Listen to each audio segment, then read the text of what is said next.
Bapak Ibu Saudara, saya khotbah dari tema Natal Nasional yang dikeluarkan oleh PGI, yaitu cinta kasih Kristus yang menggerakkan persaudaraan. Cinta kasih Kristus yang menggerakkan persaudaraan. Mari kita lihat ayatnya di dalam surat 1 Petrus, pasalnya yang ke-1, ayatnya yang ke-22. 1 Petrus pasal 1 ayat 22 sampai ayatnya ke-25. Kita baca bagian ini saja. Berapa ayat? 1, 2, 3. Ada 4 ayat.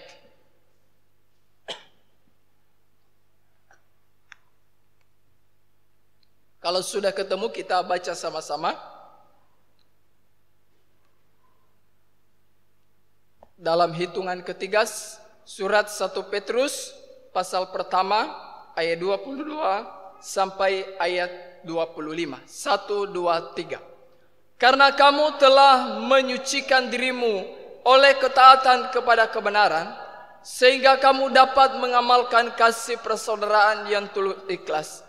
Hendaklah kamu bersungguh-sungguh saling mengasihi dengan segenap hatimu, karena kamu telah dilahirkan kembali, bukan dari benih yang fana, tetapi dari benih yang tidak fana, oleh firman Allah yang hidup dan kekal. Sebab semua yang hidup adalah seperti rumput, dan segala kemuliaannya seperti bunga rumput. Rumput menjadi kering, dan bunga gugur, tetapi firman Tuhan tetap untuk selama-lamanya. Inilah firman yang disampaikan Injil kepadamu. Bapak Ibu Saudara yang dikasihi oleh Tuhan, saya akan memberikan informasi sedikit tentang latar belakang surat Petrus ini. Bapak Ibu, kalau kita baca di pasal pertama ayat 1 sampai 2, di sana dijelaskan bahwa surat ini ditulis oleh Petrus sendiri dan ditunjukkan kepada orang-orang khusus yang telah dipilih oleh Allah, yang telah dikuduskan oleh Roh Kudus dalam rencananya Allah. Kalau Bapak Ibu nanti lihat di pasal 1 ayat 1 sampai 3, di sana dijelaskan dengan sangat teliti dan sangat detail kepada kita. Kemudian Bapak Ibu Saudara, Petrus menulis surat ini kepada mereka orang-orang pilihan Allah, supaya mereka taat kepada Yesus Kristus dan menerima percikan darah anak domba Allah. Nah Bapak Ibu, siapakah mereka orang-orang pilihan Allah? Kita lihat di ayatnya yang kedua, dikatakan yaitu orang-orang yang dipilih Allah sesuai dengan rencana Allah Bapa kita, yang dikuduskan oleh Roh, supaya taat kepada Yesus Kristus. Siapa mereka? Yaitu mereka adalah orang-orang pendatang. Di mana ada mereka? Yang tersebar di Pontus, di Galatia, di Kapadokia, di Asia Kecil, dan Bitinia. Orang-orang pilihan Allah.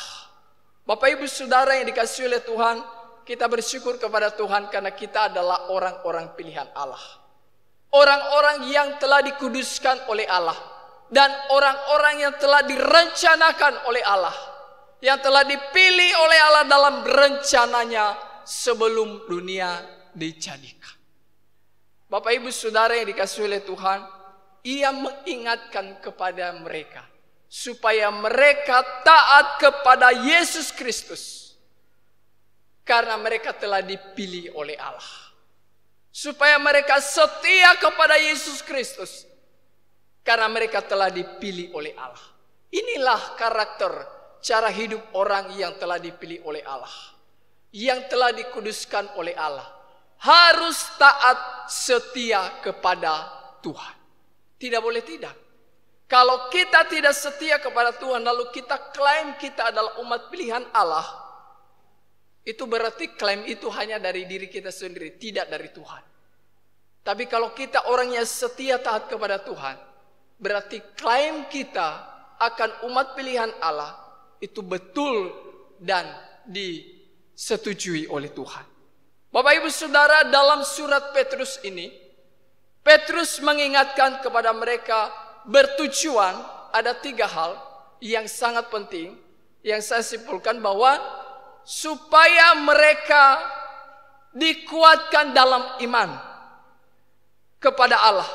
Sebagai orang-orang pilihan Allah, Petrus mengingatkan, mengharapkan mereka supaya mereka tetap beriman kepada Kristus sekalipun mereka di dalam tekanan dan penganiayaan. Waktu surat ini, orang-orang pilihan Allah waktu itu, mereka sedang mengalami tekanan, kemudian penganiayaan. Kenapa mereka dianiaya? Karena mereka setia dan taat kepada Tuhan.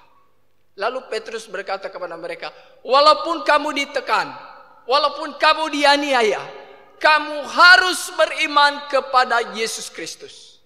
Itu poin penting yang pertama. Yang kedua, bahwa Petrus hendak mengingatkan mereka bahwa Kristus adalah jaminan hidup bagi mereka. Walaupun engkau ditekan, dianiaya, bahwa Kristus telah menjamin engkau. Engkau telah dipilihnya. Coba perhatikan ayat 5. Yaitu dikatakan di sana, yaitu kamu yang dipelihara dalam kekuatan Allah karena imanmu, sementara kamu menantikan keselamatan yang telah disediakan untuk dinyatakan pada zaman akhir. Garis bawahi, yaitu kamu, yaitu mereka yang dianiaya, umat pilihan Allah, kamu yang dipelihara dalam kekuatan Allah. Petrus memberi penghiburan, kekuatan kepada mereka.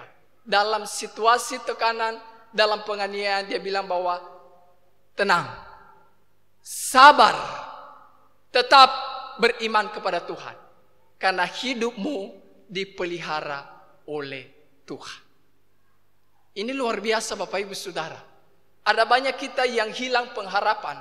Ada banyak kita yang hilang segala firman Tuhan dalam diri kita ketika banyak pergumulan terjadi dalam kehidupan kita. Betul ya? Segala hal datang, akhirnya kita lupa pemeliharaan Tuhan terjadi dalam kehidupan kita. Tapi hari ini Petrus mengingatkan kepada kita bahwa sekalipun dalam situasi kondisi apapun, ingat bahwa kamu, umat pilihan Allah, kita jemaat Karmel, dipelihara oleh Tuhan, kemudian dalam kekuatan Allah. Bukan kekuatan manusia Bapak Ibu Saudara. Tuhan pelihara kita bukan dalam kekuatan keuangan. Tuhan pelihara kita bukan dalam kekuatan ekonomi. Tuhan pelihara kita bukan dalam kekuatan militer. Tuhan pelihara kita bukan dalam kekuatan negara. Tapi Tuhan pelihara umat pilihannya dalam kekuatannya sendiri. Siapa yang bisa menandingi kekuatan Allah? Siapa yang bisa menggagalkan rencana Tuhan? Siapa yang bisa menggagalkan anugerah Tuhan dalam kehidupan kita? Tidak ada satupun yang bisa menggagalkan. Termasuk Raja Herodes yang menggagalkan rencana Tuhan, kelahiran juru selamat dalam dunia. Tidak bisa. Kenapa? Karena rencana Tuhan pasti terjadi. Termasuk Firaun, waktu dia bunuh semua anak-anak di bawah umur 3 tahun, harus dibinasakan. Tetapi satu lolos, yaitu Musa, yang membawa bangsa Israel keluar dari tanah Mesir. Inilah kuasa pemeliharaan Tuhan. Inilah kuasa yang dimiliki oleh Tuhan kita, yang tidak dimiliki oleh Allah lain. Bapak Ibu Saudara yang Tuhan Yesus kasihi. Yang ketiga, Petrus mengingatkan kepada umat pilihan Allah bahwa penderitaan, penganiayaan yang mereka alami punya tujuan Bapak Ibu Saudara. Tidak hanya Tuhan izinkan lalu supaya mereka menderita saja begitu ya. Supaya mereka rasakan saja. Tidak ada Bapak Ibu Saudara. Tuhan mengizinkan penderitaan, penganiayaan, tekanan terjadi, ada tujuan, yaitu untuk membuktikan kemurnian iman mereka kepada Tuhan. Apakah mereka tetap setia atau mereka meninggalkan? Atau mereka tetap sabar atau mereka tidak sabar dalam menderita. Coba perhatikan ayat 6, ayat 7. Dikatakan, bergembiralah akan hal itu. Sekalipun sekarang ini kamu seketika harus berduka cita oleh berbagai pencobaan. Ayat 7 dikatakan di sana, maksud semuanya itu ialah untuk membuktikan kemurnian imanmu yang jauh lebih tinggi nilainya daripada emas yang fana, yang diuji kemurniannya dengan api, sehingga kamu memperoleh puji-pujian dan kemuliaan dan kehormatan pada hari Yesus Kristus menyatakan dirinya. Bapak Ibu Saudara, waktu saya baca ini, saya bertanya begini, mungkinkah seseorang bisa mengalami kegembiraan di tengah-tengah berbagai pencobaan? Bapak Ibu, saya renungkan lama sekali. Saya pikirkan, mungkinkah seseorang mengalami kegembiraan di tengah-tengah pencobaan, di tengah-tengah masalah hidup, di tengah-tengah pergumulan dalam keluarga, di tengah-tengah pergumulan dalam pekerjaan, di tengah-tengah situasi kondisi yang dihadapi yang tidak bersahabat dengan kita? Mungkinkah bisa mengalami kegembiraan seperti yang Petrus sampaikan kepada mereka? Lalu dalam pimpinan Tuhan, dia mengingatkan kepada saya, mungkin jika kita tidak melupakan cinta kasih Tuhan dalam kehidupan kita. Mungkin kalau kita tidak melupakan kasih karunia yang terbesar dalam kehidupan kita, yaitu kita yang seharusnya binasa diberi hidup kembali oleh Tuhan.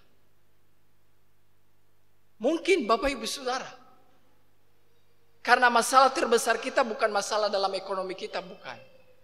Masalah terbesar kita adalah putusnya hubungan antara manusia dengan Tuhan.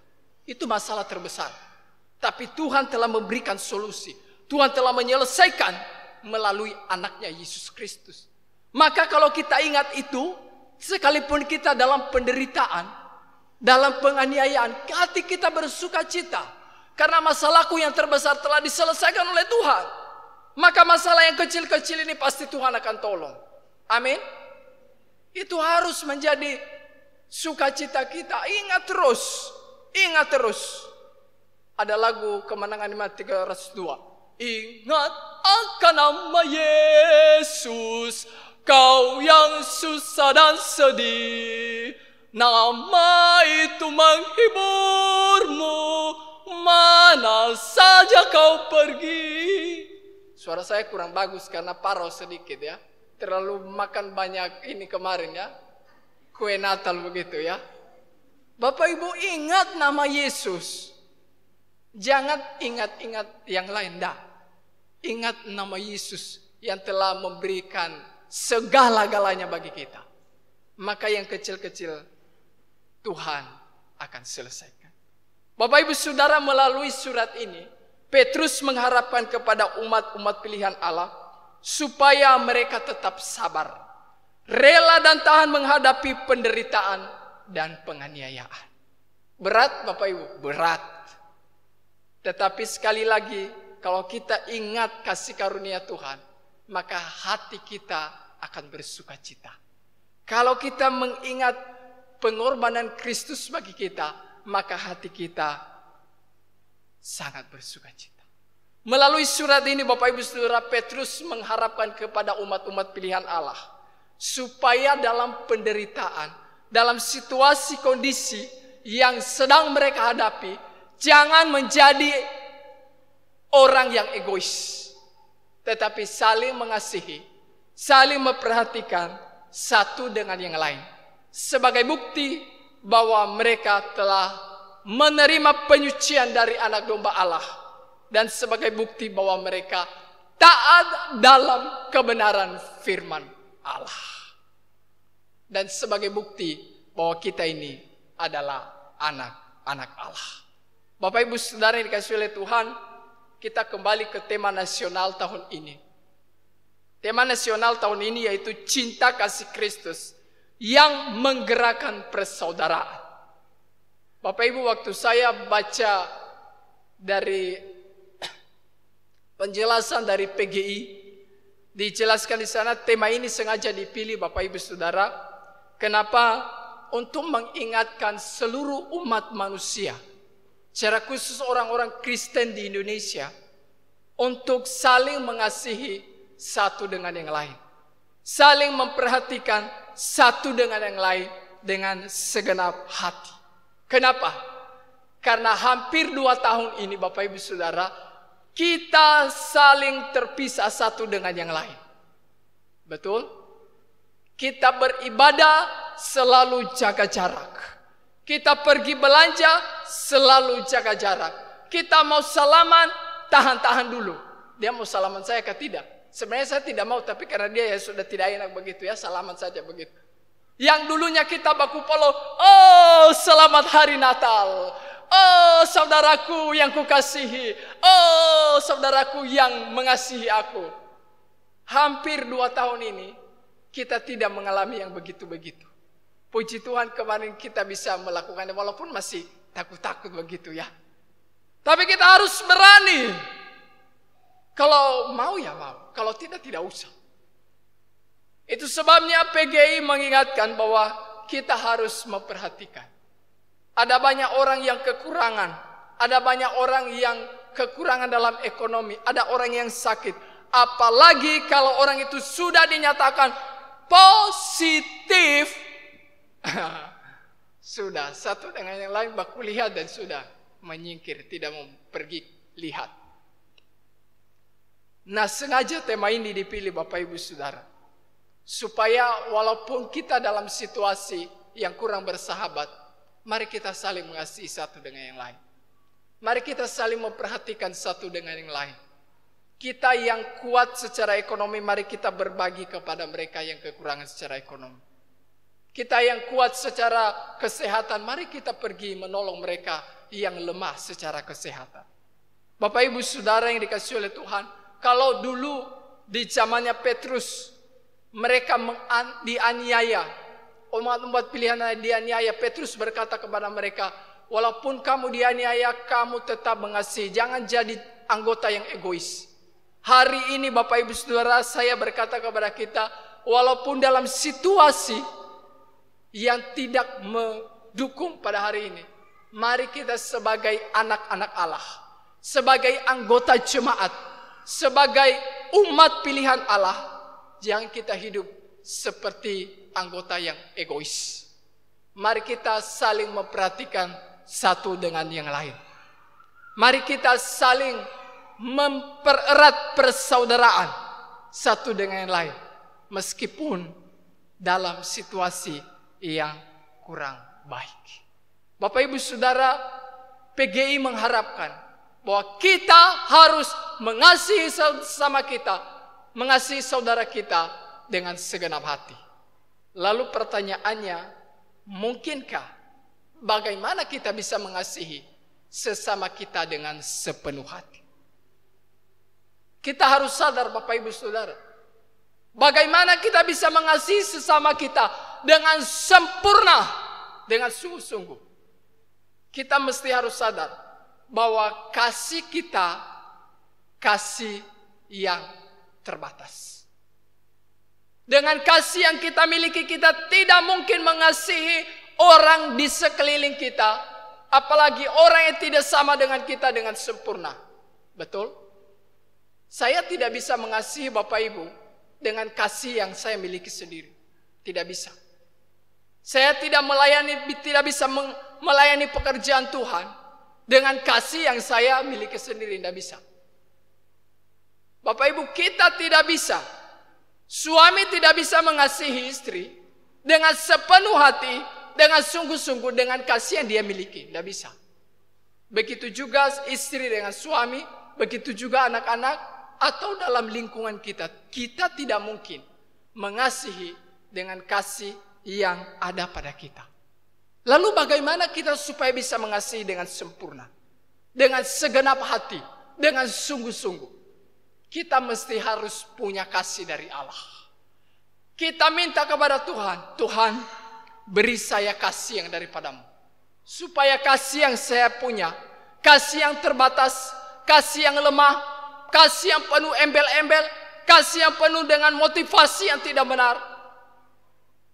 Sempurnakan kasih saya dengan kasih yang dari Tuhan, supaya saya bisa mengasihi istri saya dengan sempurna. Walaupun di masa tuanya mulai mengalami perubahan. Ya. Yang dulunya, badannya bagus sekali, kayak gitar Spanyol. Setelah punya anak 1-2, sudah mulai melebar ke kanan, melebar ke depan, melebar ke depan, ke belakang. Lalu sadar Bapak Ibu Saudara, kita pribadi kalau kita lihat, wah ini kenapa istri saya dia mengalami, mulai lagi, mending saya cari yang lain. Kalau kasih kita, mengasihi istri, kasih yang ada dalam hati kita, itu kita pasti berkata, saya mau cari yang lain. Ini istri saya tidak seperti dulu lagi. Tapi kalau kita memiliki kasih dari Tuhan, saya bilang walaupun engkau melebar ke depan, melebar ke samping, ke belakang, aku tetap mengasihi engkau. Amin. Begitu juga istri kepada suami. Kalau dulu, saya mengasihi suami saya itu karena dia kepala di sini, di sini, di sini. Setelah tiba waktunya sudah tidak bekerja lagi, mulai kasih itu sudah tidak ada lagi. Kalau dengan kasih kita, maka kita pikirnya macam-macam. Mending saya cari yang lainnya. Ini suami saya tidak seperti dulu lagi. Tapi dengan kasih yang dari Tuhan, yang akan menyempurnakan kasih kita, dalam keadaan situasi apapun, istri pasti berkata kepada suami, oh sayangku, oh suamiku, seperti dulu waktu kita pacaran, cinta saya, kasih saya kepadamu sampai hari ini tidak berubah. Amin. Walaupun badai menghadang, gelombang menerjang, cintaku padamu, kasihku tidak pernah berubah. Hanya kasih dari Tuhan yang memampukan kita mempererat persaudaraan di tengah-tengah situasi yang kita alami hari ini. Bapak Ibu Saudara, mari kita terus berdoa supaya kasih dari Tuhan itu akan memberikan, dia berikan kepada kita. Kasih dari Tuhan Bapak Ibu Saudara, cinta kasih Tuhan itu tidak membeda-bedakan. Tidak ada golongan A, golongan B, golongan C, golongan, tidak ada. Semua sama di hadapan Tuhan. Bapak Ibu tahu lagu anak sekolah minggu itu ya? Aku dan kamu sama di mata Tuhan, tak ada yang beda, tak satu pun beda. Aku dan kamu sama di mata Tuhan, karena Tuhan Yesus. Apa lagi? Kakak beli apa? Sayang kita semua, yang gemuk, yang kurus, yang keriting, yang pendek, dan semua macam-macam. Yang kuat, yang lemah, yang miskin, yang kaya, semua disayang Tuhan. Semua disayang Tuhan. Itulah cinta kasih dari Tuhan. Tapi kalau cinta dari kita, kita lihat mukanya saya sudah berantakan, aduh. Saya tidak mau berteman dengan kau. Kamu tidak sama dengan saya. Cinta dari Tuhan akan tidak memandang dan tidak membeda-bedakan. Bapak Ibu Saudara yang dikasihi oleh Tuhan, ketika cinta kasih dari Tuhan memenuhi hati kita, maka pemulihan hubungan itu akan terjadi. Baik di dalam keluarga, baik di dalam masyarakat, baik di dalam pekerjaan, baik di dalam kehidupan bermasyarakat. Sehingga apa yang terjadi? Ada damai, ada sukacita, ada kebersamaan, ada tolong menolong, ada gotong royong. Dan yang lebih penting pasti ada damai. Lagu NKI 300, damai di bumi, damai di bumi, damai di bumi, dan seterusnya. Manusia bersuka cita Kapan manusia bersuka cita? Ketika cinta kasih Kristus hadir di tengah-tengah kita. Kapan damai tercipta? Ketika kasih Kristus, cinta kasih Kristus memenuhi setiap hati kita, Bapak Ibu Saudara. Selama itu tidak ada, maka kita tidak bisa merasakan damai dan sukacita dari Tuhan. Bapak Ibu Saudara, kalau cinta kasih Tuhan memenuhi hati kita, maka kita semua berkata, engkau adalah saudaraku, engkau adalah sahabatku. Tidak ada yang memisahkan kita. Ada lagu itu ya. Kau sahabatku, kau saudaraku, tiada yang dapat memisahkan kita. Ho, ho. Dan seterusnya. Karena cinta kasih Kristus memenuhi hati kita. Di ayat 18 perikop ini dikatakan bahwa sebab kamu telah ditebus dari cara hidupmu yang sia-sia. Bukan dengan barang fana, bukan dengan perak dan emas. Ayat 19. Melainkan darah yang mahal, yaitu darah Kristus. Bapak Ibu Saudara, perhatikan di dunia hari ini berlaku satu sistem yang lemah jadi korban bagi yang kuat. Betul? Yang lemah selalu dijadikan korban bagi mereka yang punya kekuasaan. Yang lemah, masyarakat kecil selalu dijadikan korban kambing hitam bagi mereka yang punya jabatan tinggi. Tetapi di dalam cinta kasih Kristus yang sempurna, yang kuat harus menjadi korban bagi yang lemah. Amin. Yang kuat harus menjadi korban bagi yang lemah. Yang kuat harus menjadi makanan, memberi makanan bagi yang lemah. Itu sebabnya Yesus berkata, akulah roti hidup. Akulah roti hidup. Ia memberikan makanan bagi kita yang lemah. Bapak Ibu Saudara, di dunia hari ini sekali lagi saya bilang, kalau yang lemah selalu jadi korban bagi yang kuat. Tetapi di dalam cinta kasih Kristus, yang kuat harus menjadi korban bagi yang lemah. Allah kita yang punya kuasa segala-galanya, Ia rela menjadi korban bagi kita yang lemah untuk memberi kehidupan bagi kita.